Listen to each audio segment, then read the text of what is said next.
Mike Dell's World 416 for November 10th, 2025. And good morning, good evening, good afternoon. And today's kind of a solemn episode, and I'm actually going to do a replay of an episode I did about 10 years ago on the 40th anniversary of the wreck of the Edmund Fitzgerald. But first, if you'll indulge me, I'd like to play a song. This is by a group called Home Free. Is it? I think it is. All right, now I'm being stupid. All right, hang on.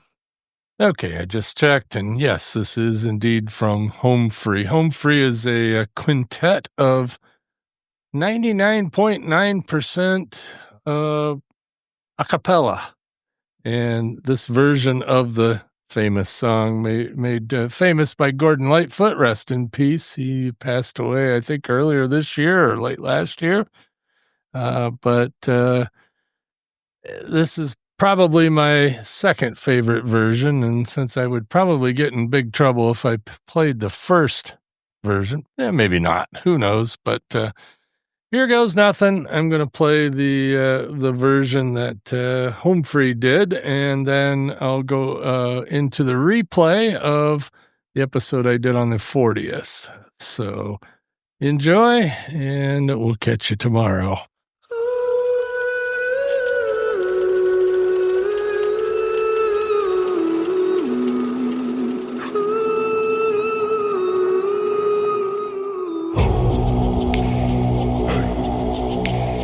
Legend lives on from the Chippewa on down of the big lake they call Gitchigumi. The lake, it is said, never gives up her dead when the skies of November turn gloomy. With a load of iron ore, 26,000 tons more than the Edmund Fitzgerald weighed empty. That good ship and true was a bone to be chewed when the gales of November came early. The ship was the pride of the American side, coming back from some mill in Wisconsin. As the big freighters go, it was bigger than most, with the crew and good captain well seasoned, concluding some terms with a couple of steel firms when they left fully loaded for Cleveland. Then later that night when the ship's bell rang, could it be the north wind they'd been feeling?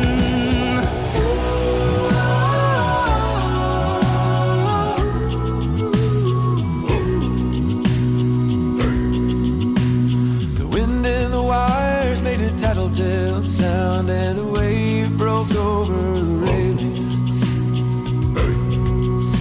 And every man knew, as the captain did too, 'twas the witch of November came stealing.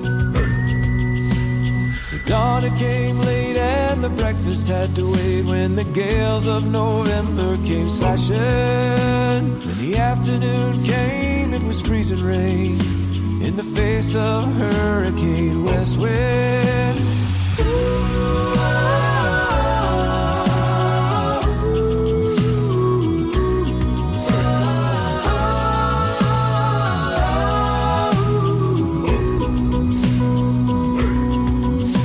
When supper time came, the old cook came on deck saying, "Fellas, it's too rough to feed ya." At 7 p.m. a main hatchway caved in. He said, "Fellas, it's been good to know ya." The captain wired in, he had water coming in, and the good ship and crew was in peril. Then later that night, when his lights went out of sight, came the wreck of the Edmund Fitzgerald.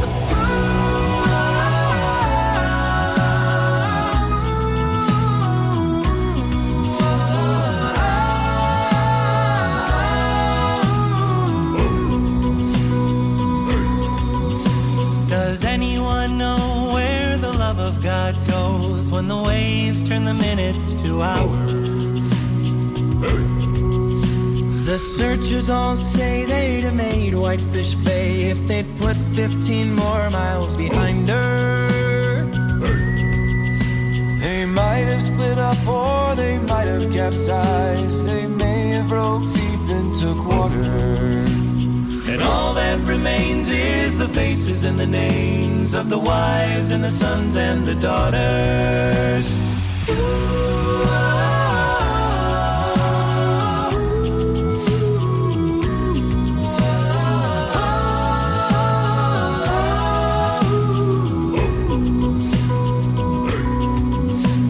Lake Huron rolls, Superior sings in the rooms of her ice water mansion. Old Michigan steams like a young man's dreams. The islands and bays are for sportsmen. And farther below, Lake Ontario takes in what Lake Erie can send her. And the iron boats go, as the mariners all know, with the gales of November remembered.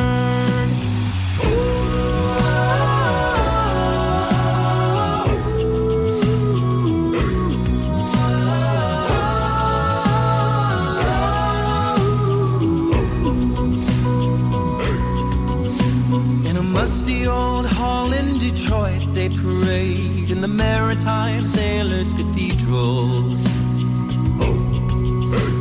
The church bell chimes till it rang 29 times for each man on the Edmund Fitzgerald. The legend lives on from the Chippewa on down of the big lake they call Gitchagumi.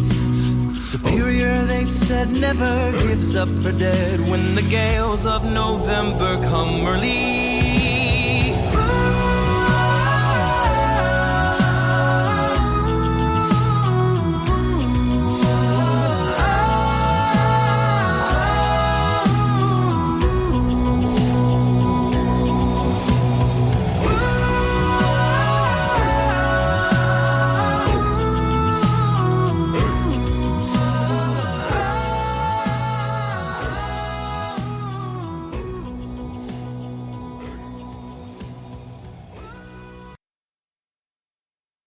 Mike Dell's World number 229 for November 10th, 2015.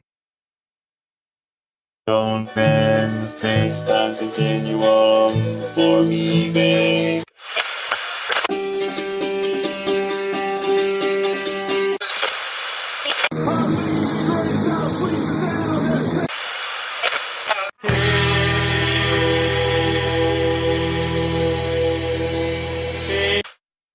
Quit screwing around with that thing. You found Mike Dell's World.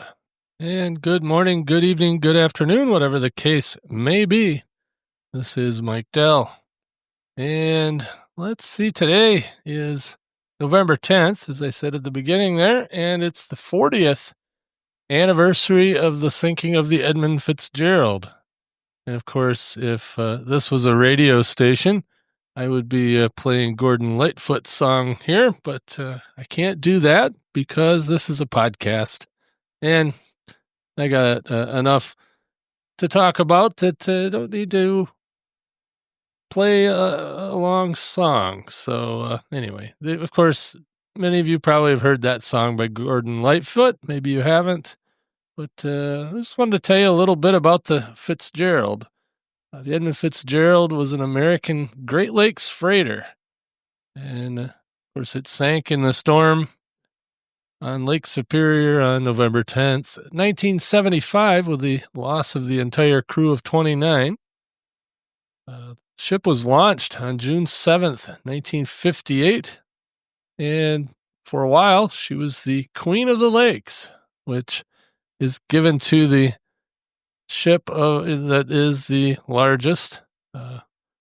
The current holder of that, and probably for the foreseeable future, is the Paul A. Tregurtha, which is 1,016 feet long, I think. But there's a whole bunch of the 1,000-footers that they can't even get off the lakes if they wanted to, as far as actually floating them off the lakes. The Fitzgerald would have fit through the St. Lawrence Seaway, I believe, It was 700 and, I'm trying to look here. See, I'm kind of just sort of going from memory, and I also have the Wikipedia page up, which I'll have a link to. It's 729 feet long, and like I said, was the largest ship on the lakes, I think for a couple of years. I think in 1959, some other ship was built that was slightly longer, and that's how they do it. They keep making them longer and longer. That's why Tregurtha probably will be the longest ship on the Great Lakes for a long time, because the biggest lock currently at the Soo locks in Sault Ste. Marie, Michigan, and Ontario, the longest lock is, I think, 1,018 feet. So Tregurtha can barely fit in there. And if they can't get into Lake Superior and out of Lake Superior, it doesn't do very well as a Great Lakes freighter, especially hauling iron ore or taconite. And that's what the Edmund Fitzgerald was carrying. Let's see, some of the other weird things about the Edmund Fitzgerald. It was named after the chairman of the board of, where is it? Chairman of the board of, what is that? Some insurance company in Milwaukee. Jeez, it was right here. Oh, well, I'm just flying blind here, so bear with me. But even when it was launched, there was all kinds of little goofy things and bad luck things. When Elizabeth Fitzgerald, wife of Edmund Fitzgerald, tried to christen the ship, when they smashed the bottle on the bow, it took her 3 attempts, and that's always bad luck. And there was a delay of 36 minutes while the shipyard tried to figure out how to release the keel blocks to get the boat to slide into the water. But they did. And on September 22nd, 1958, Fitzgerald completed 9 days of sea trials. It was Northwestern Mutual Insurance Company, those keeping score. But what I remember of it, I was 9 years old when it happened. And of course, it was very much in the news around here, because, we have the Great Lakes freighters going here and there all over the lakes. I don't know how many there are currently on the lakes, but there's a bunch. And we see them periodically. We go up to Sugar Island, of course. We see them at the Soo locks as they approach the Soo locks from the south, or come out of the locks from the north. And we see them in the straits when we go over the Mackinac Bridge, which we talked about a few days ago. And don't see too many of them in Grand Traverse Bay here where I live. Not for any real reason other than we don't have a lot of shipping in the bay. There's one dock in West Bay where they bring in fuel oil and gasoline and whatever. So it's just tanker ships that come in there, and they don't come in very often. Used to be coal ships would come in here back when we had a coal-fired power plant in Traverse City, but we no longer have that, and so there's no coal ships coming in. And then every once in a while, when a big storm kicks up, like on the night of November 10th, 1975, but I'm sure there were some ships in the bay for that. They come in and anchor out of the weather, or at least out of the weather partially, as they can snuggle up to the shoreline on either Leelanau Peninsula side in West Bay, or the Old Mission Peninsula side on East Bay. And depending on which way the wind's blowing, but it's mostly blowing out of the northwest when stuff like that happens. And on the night of the wreck, it was that way. So we don't, like I said, don't see a lot of these ships around here. But like I said, when the weather gets bad, they're in the bay. But a lot of times the visibility is such that, we might see their lights at night, but don't really see them in clear days, because on clear days, they're going somewhere. They're not hiding out from the weather. But I'm just looking up some of the history of the Fitzgerald. It could haul 26,000 pounds of cargo, something like that. It had these sealed hatches on the top deck, and it was kind of an odd ship. Well, at least odd nowadays, because her sister ship's still out there, and I can't remember what the name of that ship is. I think it might be the Murray Bay or whatever it's named now. They keep changing the names of these ships too.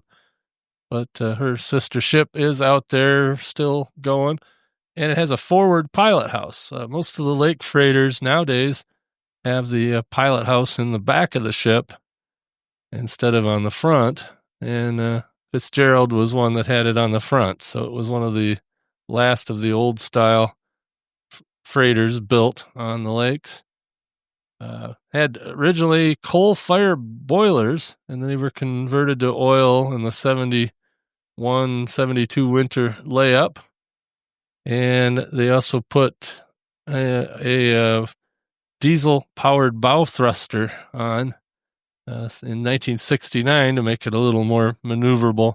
And it's pretty amazing. You see those ships, and they can put them exactly where they want them nowadays, and it's fun to watch, especially when that bow thruster comes on and the whole thing kind of goes sideways. It's it's really neat to watch. But when they're coming up the St. Mary's there by Sugar Island, you sometimes see them use the bow thruster to get on one side of the buoy or the other, and it's a little faster maneuvering than throwing the rudder over to one side. And they don't want to do any big maneuvers in that river anyway.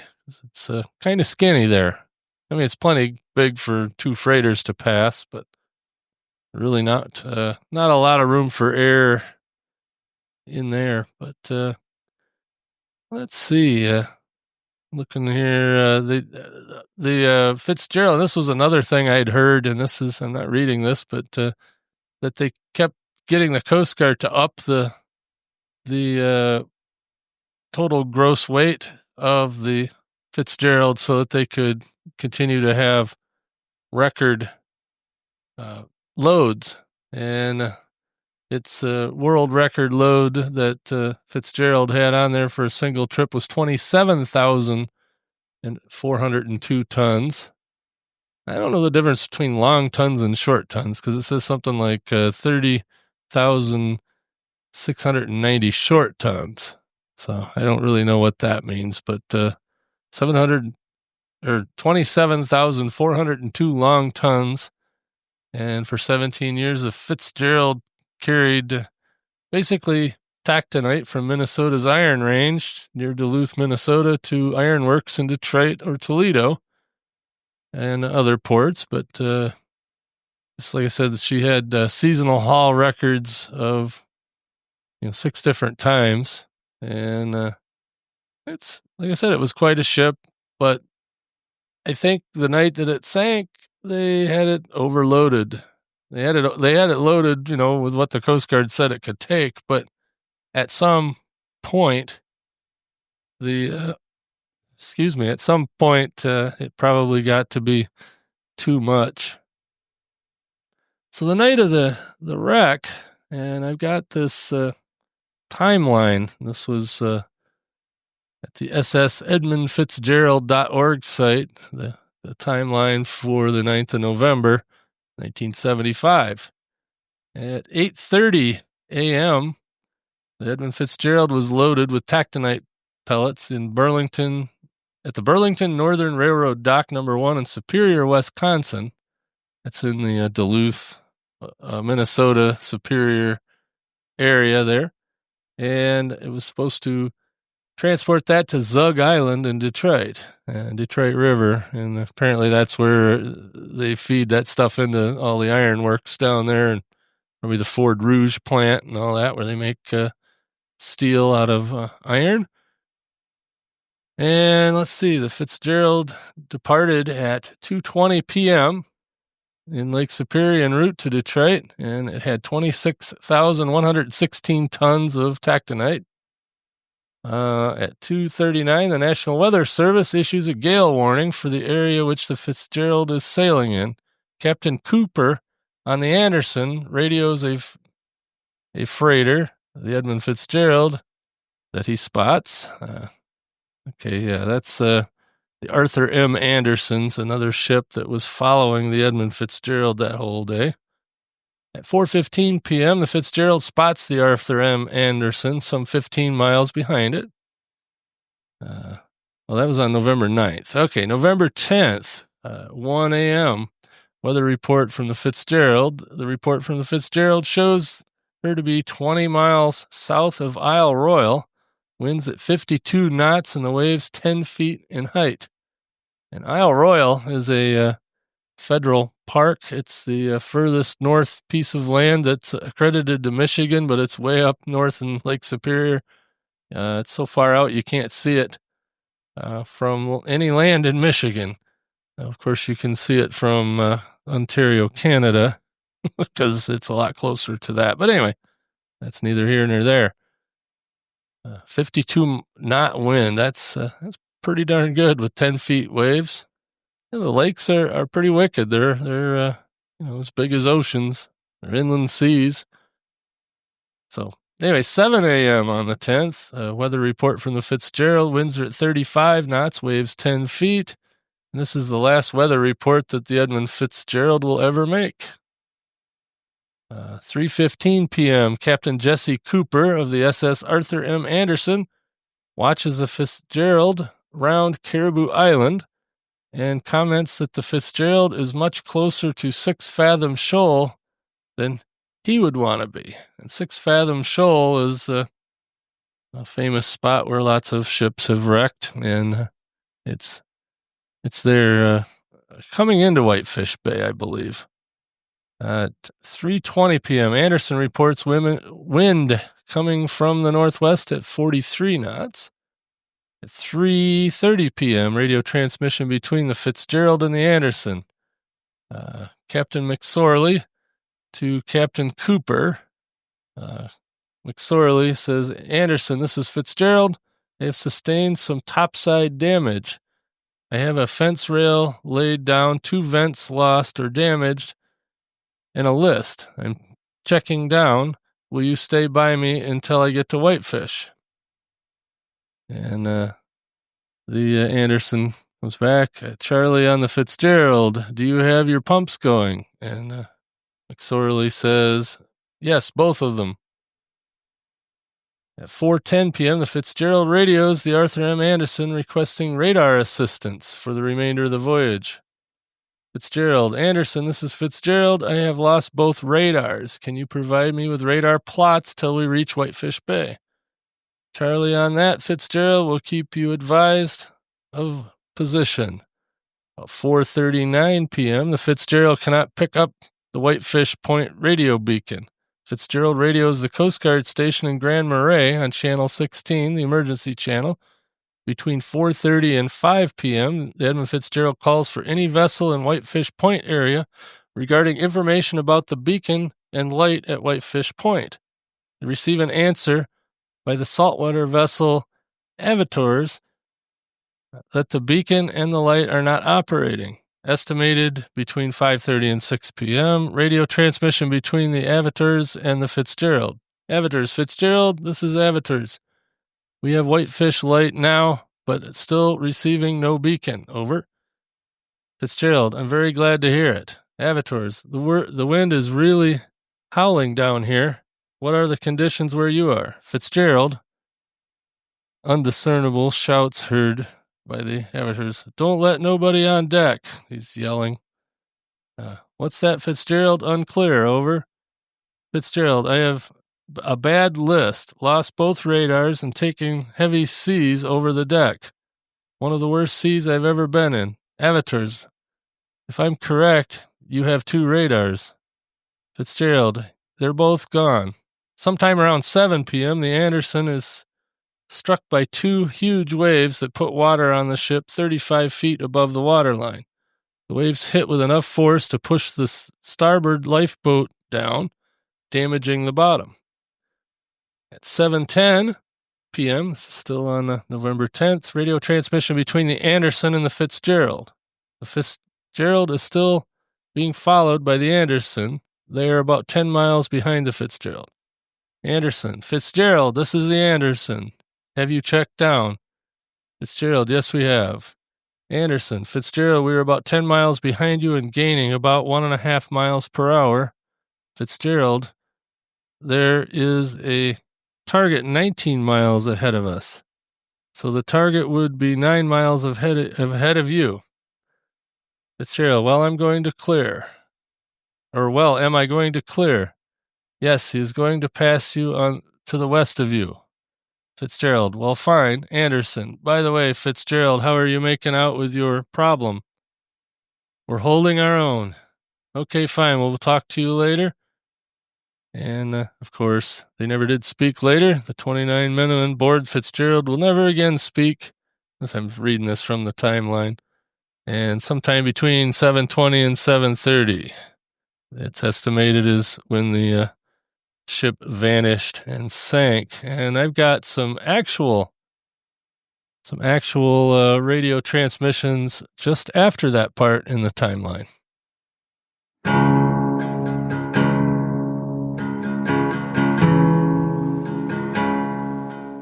When we last had contact with him, the mate had talked to him at about 10 minutes after 7, 1910, and he said he was going along fine and no problems. Except he didn't have a radar, and that's when the mate gave him his position, the 15 miles north of the Chris Point at 144 degrees. At what time was the last time that you had any cause, or did you notice that you had a big gale in front of you, over? 1900. 1900, he was approximately 15 miles from the high hump at Chris Point. That's when I was talking to him. He was 15 miles from the land. I asked him how he was making out with his problem. He said he lost those vents and he had a lift, and he said he was holding his own. The last time I talked with him, he said he was holding his own, and that's the last time I lost contact after that.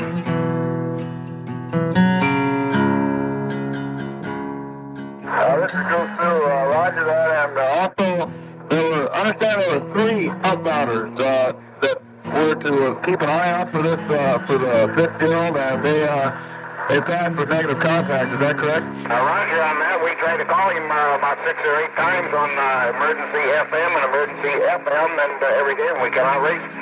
This is Super Control, roger, we have it. You think there's any possibility that you could come about and go back there and do any searching? Oh, God, I don't know.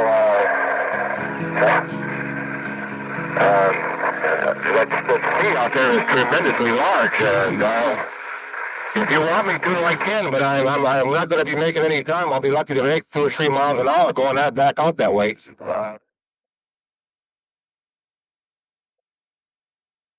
Vessels right now that can get to the scene. We're going to try to contact those saltwater vessels and see if they can possibly come about and come back also. But I understand you are lowered, is that correct? The radar here 10 minutes ago, and they were right up to that area. This is True Control, roger. We're trying to get a Coast Guard aircraft launch to come up to the area. But I would say things look pretty bad, like she may have split apart at the seams like the Morale did a few years back.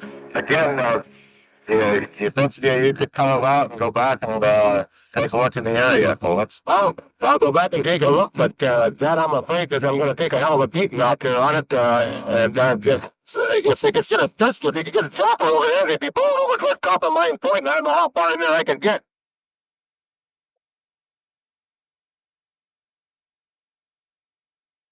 The conditions are out there, don't you? This is True Control.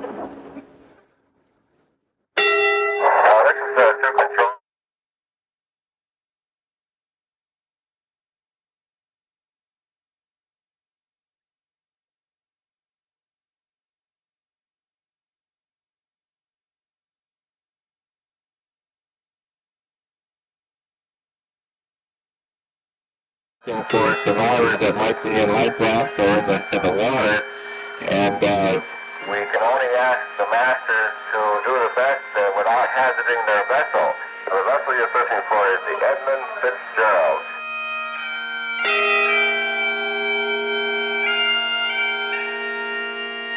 I'll turn around and give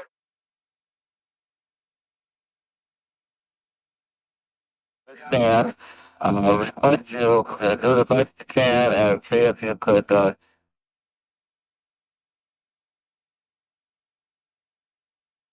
light blast or anything that might indicate survivors from the vessel or anybody else? Yeah, well, I don't know. It seems funny. I mean, we've been shadowed them all the time, and when you started looking for them, we couldn't find them.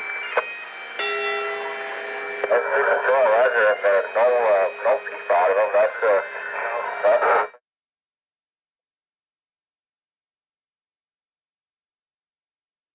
That was a lot, but we really had a good time. I could have looked at it was snowing and the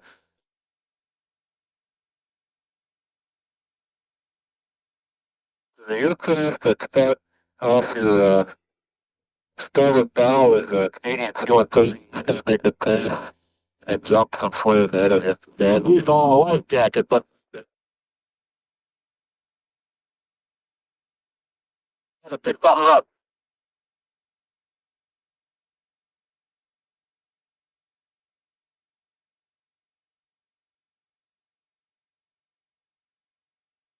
he was a life jacket. Let's see if I can get a name.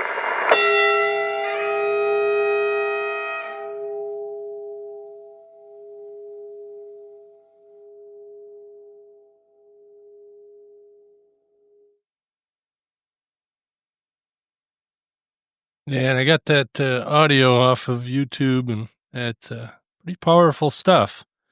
That was the mostly the captain of the Arthur M. Anderson and the Coast Guard Sioux Control, they called it back then. But now they call it Sector Sioux for Sault Ste. Marie, Michigan. And of course, the Canadians have their thing there in Sioux, Ontario, being that that lock system's right on the border. But yeah, it's pretty crazy. That's been 40 years, and Gordon Lightfoot was actually up there at the Shipwreck Museum on Whitefish Point yesterday.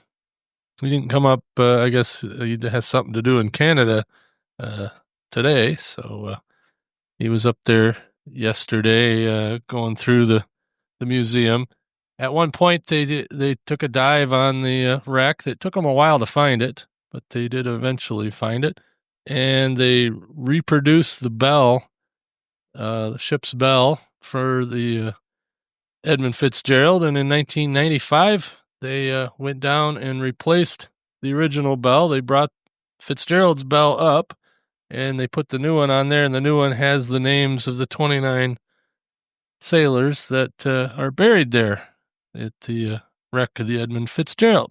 So anyway, I hope that was informative and not too drawn out, me reading the timeline there, but just interesting how that all happened back then, and it's. I think if it wasn't for Gordon Lightfoot, we wouldn't be talking about this right now. And too bad I can't play that song, but I'm sure if you live anywhere in the Midwest United States or the Great Lakes area of Canada, you've probably heard that at least once today. So with that, we'll catch you tomorrow for another episode of Mike Dell's World. Tomorrow's Veterans Day. I don't know if I'm going to do anything special for that, but tomorrow is Veterans Day or Armistice Day. I think in Canada they call it Remembrance Day, or was that a few days ago? I don't know. The end of World War I happened at 11/11 on the 11th of November, and that's how that holiday became Armistice Day, and then they changed it to Veterans Day at some point. Maybe I'll look up some of that and we'll talk about it tomorrow. Till then, catch you later.